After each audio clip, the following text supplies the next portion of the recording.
Cette vidéo va un petit peu piquer, c'est vrai, je dois vous prévenir, parce que je vais vous expliquer ce qui vous empêche d'être une femme charismatique et convaincante. Et je vous parle de comportement de gamine, pourquoi? Parce que c'est de l'immaturité. Alors ça ne veut pas dire que vous êtes bête, ça ne veut pas dire que vous n'avez pas de valeur, ça veut dire qu'on a encore un petit peu de chemin à faire pour que vous fassiez preuve de maturité, j'ai même envie de dire de sagesse, pour ne plus tomber dans le panneau de la vague émotionnelle qui vous fait perdre le contrôle, qui fait que vous perdez vos moyens ou que vous êtes totalement désespéré et finalement vous ne puissiez pas atteindre vos objectifs. Alors, en tant que femme hypersensible, en tant qu'autodidacte, je suis devenue entrepreneuse par la force des choses, je vous partage des choses que j'ai vécues moi-même, d'accord, des apprentissages que j'ai dû traverser et ça n'a pas été simple. Mais c'est pour ça que je vous en parle aussi ouvertement aujourd'hui. C'est parce que je l'ai moi-même vécu. Je sais que c'est difficile, mais je sais aussi à quel point ça va tout changer. Donc faites-moi confiance, on y va. Même si ça fait un peu peur, ça va énormément vous aider. Alors la première chose que j'aimerais vous partager, c'est que c'est une catastrophe quand, parce que vous vous êtes engueulé avec votre conjoint à la maison, eh bien, ça a un impact sur votre performance dans votre vie professionnelle. Je vous donne cet exemple parce que quand on a une engueulade, une tension, un conflit à la maison, alors je vous parle du conjoint, mais ça peut être n'importe qui dans la famille, on sait bien, alors sans même parler des personnes toxiques, eh bien, ça va forcément provoquer quelque chose émotionnellement.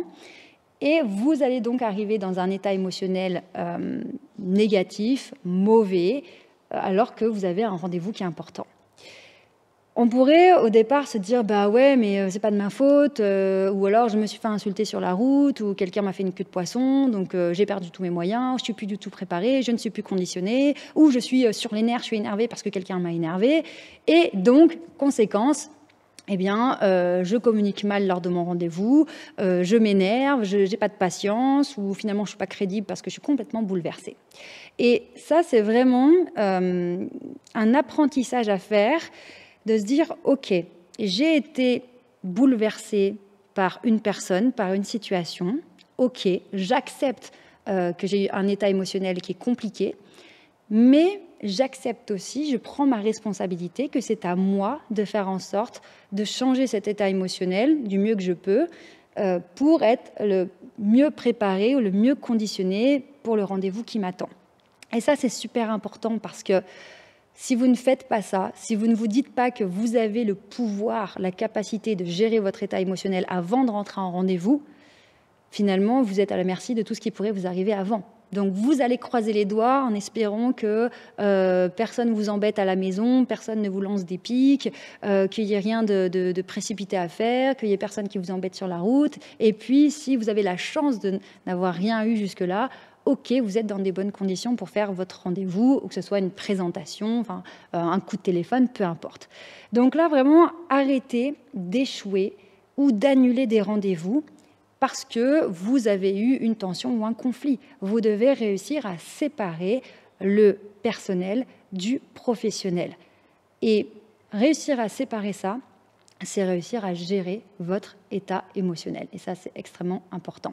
Et c'est aussi pour ça qu'on travaille autant. Donc, c'est dans le bloc numéro 2 de la méthode STER que j'ai créé. Le bloc numéro 2, c'est quoi? C'est tout ce qui est sur le socle interne, donc la gestion des émotions, le développement de la confiance en soi, le développement de l'estime de soi, vraiment cette intériorité qui a donc un impact sur toutes vos interactions, sur votre niveau de performance. Alors le deuxième point, qui est quand même en lien, et juste avant de vous le donner, je vous rappelle que je vous ai préparé la liste des 30 règles à appliquer, et tout ça fait partie des 30 règles si vous voulez développer votre charisme, votre leadership, être beaucoup mieux considéré, être beaucoup plus sereine intérieurement. Donc téléchargez tout de suite cette liste des 30 règles puisqu'elle est entièrement gratuite, il vous suffit de cliquer sur le lien dans la description. Eh bien le deuxième point, c'est de ne pas rester dans un état émotionnel négatif à cause d'un comportement. Ça peut être du ghosting, ça peut être de la jalousie, ça peut être une remarque, ça peut être une tentative de déstabilisation, etc. C'est différent du premier point parce que le premier point, c'est vraiment sur un rendez-vous, quelque chose de ponctuel, quelque chose où il y a un fort enjeu et que finalement, vous allez échouer à cause de ce qui s'est passé avant et qui vous a bouleversé émotionnellement. Donc, c'est vraiment sur le premier point, je veux que vous compreniez vraiment la différence. Le premier point, c'est j'ai quelque chose d'important, d'accord? Et donc, je le protège. Je me prépare Si c'est une présentation à l'oral, c'est ce qu'on fait aussi au sein de la Ster Academy. Il y a tout cet apprentissage de préparation, comment être impactante, comment être convaincante, comment être captivante. Ok, je me prépare et en même temps, s'il se passe quelque chose de problématique avant, je protège ce rendez-vous, cet événement, parce qu'il est important pour moi, important pour ma carrière, important pour X raisons, mais je le protège et donc je n'autorise aucune tension, aucun conflit. Je ne laisse personne me déstabiliser pour ça. Maintenant, le point numéro 2 est différent, c'est d'arrêter de baigner tout au long de la journée dans un état émotionnel négatif à cause d'une personne.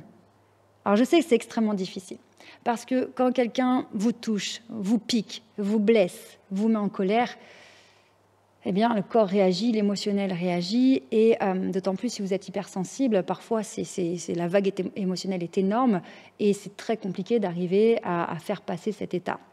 Mais encore une fois, si vous n'avez pas conscience que vous êtes soumise à l'acte de la personne, au comportement de la personne, vous allez vous laisser complètement manger, ronger par cet état émotionnel négatif toute la journée, avec un impact sur tout, sur la qualité de votre travail, sur votre motivation, sur la qualité de vos relations avec d'autres personnes qui n'ont rien à voir avec cette situation, etc. Donc vous allez baigner là-dedans. Maintenant, si vous en êtes consciente, si vous avez vraiment conscience que votre état émotionnel pourri que vous avez aujourd'hui, là, toute la journée, c'est à cause de cet élément-là, encore une fois, quand on a conscience des choses, on est capable d'agir dessus. Donc, si vous vous laissez avoir par le comportement des gens, vous baignez dans des choses pas bien, de la peur, de la déception, de la colère, de la tristesse, et puis ça va jamais. Maintenant, si vous devenez capitaine de votre navire, comme je vous le dis dans mes vidéos, à ce propos, pensez bien à vous abonner à la chaîne pour rater aucune de mes vidéos. Si vous êtes leader de votre vie, que vous savez gérer votre temps, votre énergie, vos relations, que vous savez que tout ce qui se passe à l'extérieur peut avoir un impact sur votre état intérieur, eh bien, vous allez gérer ça différemment. Et vous allez dire, attends, pourquoi je me sens mal là? Qu'est-ce qui m'arrive? Pourquoi je suis énervée? Ah oui, ok. Parce que telle personne m'a dit ça, du coup ça m'a piqué, ça m'a énervé et j'arrive pas à redescendre. Eh bien, à ce moment-là, vous arrêtez de donner du pouvoir aux autres et vous apprenez à vous gérer émotionnellement et à vous remettre bien. D'accord ? C'est sûr qu'en fonction de ce qui vous aura atteint, ce sera plus ou moins difficile, ça prendra plus ou moins de temps dans la journée. En attendant, si vous apprenez ce mécanisme à gérer vos émotions, à gérer votre état émotionnel, je peux vous assurer que vos journées vont être différentes. Vous allez vivre votre vie différemment et vous allez arrêter d'être soumise au comportement malveillant des autres. Donc vraiment, soyez à l'écoute, soyez consciente de ce qui vous touche, pour ne plus vous laisser faire, ne plus être totalement soumise à cet état émotionnel catastrophique. Donc sur ces 2 premiers points, vous comprenez que vous devez être le capitaine de votre bateau, vous devez prendre les choses en main pour vous remettre dans le droit chemin. Le 3e point, il est aussi très important et c'est preuve de maturité. Malheureusement, on n'en parle pas assez dans tout ce qui est science du succès, développement personnel, mindset, etc. Pourtant, c'est un ingrédient fondamental pour réussir. C'est que vous devez absolument cultiver la patience. Vous devez arrêter d'avoir envie d'abandonner parce que ça ne va pas assez vite, parce que vous n'avez peut-être pas assez de soutien de l'entourage. Non, je suis désolée, à un moment donné, les choses prennent du temps. Alors, les choses prennent du temps dans ce que vous mettez en place, mais ça prend aussi du temps pour vous, le temps d'acquérir de l'expérience, de faire ce travail sur vous, de mûrir, de prendre confiance en vous, d'augmenter votre estime pour vous-même. Tout ça, ça demande du temps. Et c'est pour ça que l'accompagnement que je fais au sein de la Ster Academy, c'est sur plusieurs mois, parce qu'il y a certains paramètres que vous pouvez changer du jour au lendemain. C'est ce qu'on fait dans le bloc 1, la communication conscientisée, posture, langage non verbal, façon d'argumenter, etc. Ça va très très vite, on a des résultats très vite.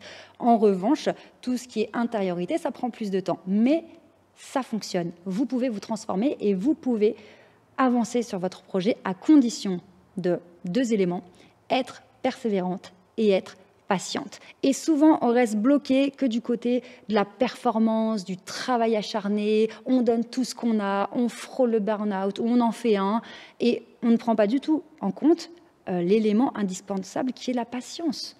Ceux qui réussissent, regardez-les, regardez leur parcours.